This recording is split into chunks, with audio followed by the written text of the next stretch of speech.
Today, Team Australia believe that in allowing for strict regulations, we won't have millions of Mexicans fleeing into America. We won't allow for millions of Zimbabweans fleeing into South Africa.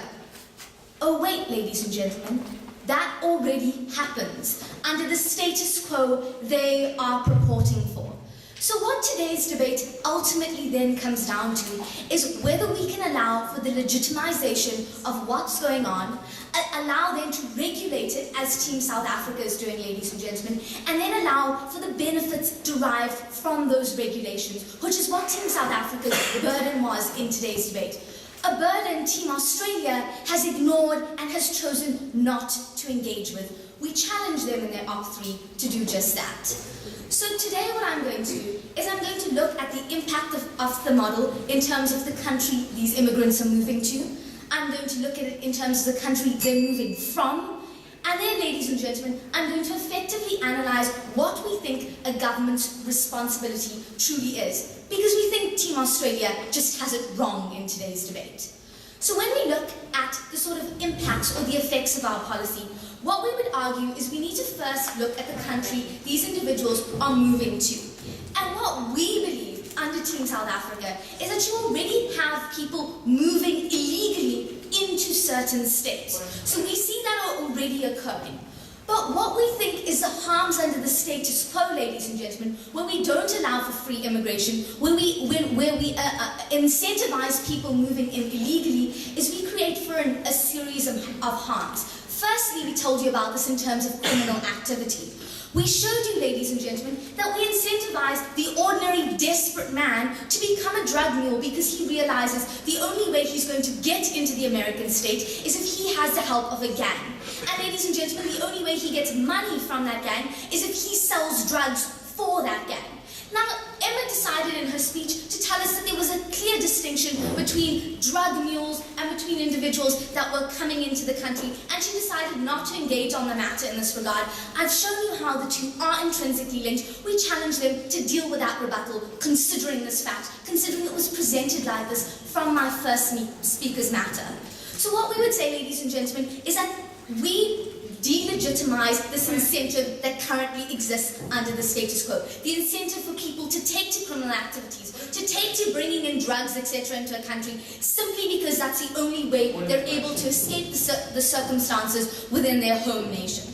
So what we're doing on Team South Africa is we're allowing for the regulation and the legitimization that currently exists. Yes, please, Bob. If there are shortages for certain types of labor in these countries, why is there unemployment? I take it that you mean within the countries such as the United States of America, or the UK. And what we would say to this is it's because different pools of labor or different countries have different sort of groups that they pride themselves on. So in the UK, we've got lots of skilled labor. You don't grow up saying, I hope I can be a plumber. But ladies and gentlemen, within other states, within states like Mexico, like South Africa, for example, there's that pool already that exists where people are like, that's the aspiration that I can fulfill, that's my benchmark. And so we would say that we actually allow for the flow of different skills between different nations, considering we recognize that that already exists under a status quo, ladies and gentlemen. So what we would say is that we actually allow for regulation, we decrease the harms to the country they're moving in, considering those harms already exist. But moreover, ladies and gentlemen, from Team Australia, what we heard was this idea that we're going to allow huge job losses. And we told you, and I dealt with that under this POI, in terms of the fact that we think we simply provide a new labour pool as opposed to simply undercutting jobs. But moreover, ladies and gentlemen, what we need to acknowledge is the fact that individuals, considering they're already going into the countries, they're already undercutting jobs. What we do under side proposition is we allow for that not to be legitimate.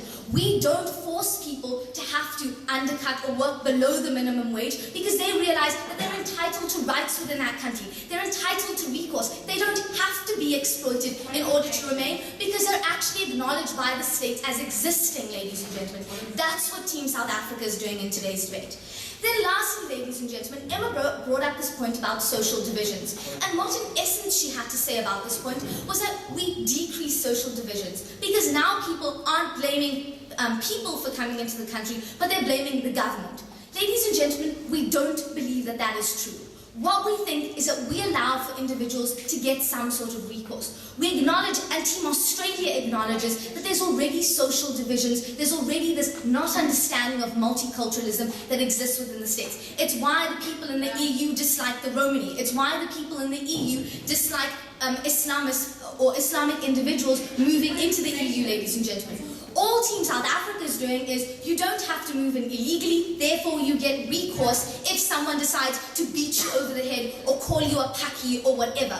We think that we entitle people to that sort of recourse when we legitimately allow them to enter the country, as opposed to what Team Australia is doing, where they force social divisions, they entrench social divisions, ladies and gentlemen. So in terms of the impact on the moving country, we think we allow for benefits in terms of greater regulation, in terms of the fact that we don't allow for job loss like Australia is allowing for, and we think that we don't perpetuate the social divisions that Australia entrenches when they don't allow people to move into states.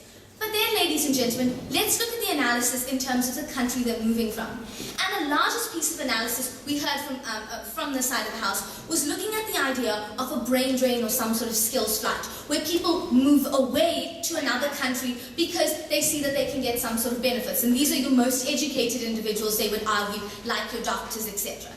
And we would have a few things to say to this. Firstly, we don't believe that these individuals are currently staying within countries already.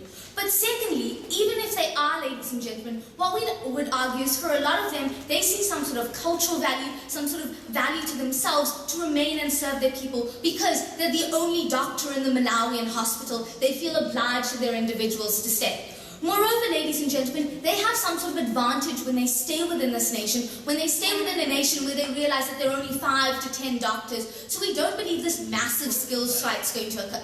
But even if they do go over, ladies and gentlemen, even if they do go over like Team Australia is saying they do, we think we allow for benefits in terms of the monetary gain, in terms of the gain that they send back to their families, the money that they send back to their families. We think that's important in today's debate. We think that we allow for that legitimately to happen. So what we would argue is we're not detrimenting the state hugely because of the fact that individuals already move over anyway. So in terms of the impact of the model, we allow for benefits both to the country that they move to as well as to the country they move from, ladies and gentlemen. But moreover, Team South Africa today actually understood the government obligation, the government responsibility. We showed you that we think that because people within nations respect each other's ability to protect life, to protect a good standard of living, that's the reason that we allow for people to move from country to country. We think that is important within the status quo. We don't think that we suddenly take away passport control or border control like Australia was trying to impose on us. All we do is we remove the arbitrary distinctions that Australia's policy currently allows for. And because, ladies and gentlemen, we allow and truly understand government's mandate, and because our policy regulates and legitimizes what's currently going on, we can do nothing but propose.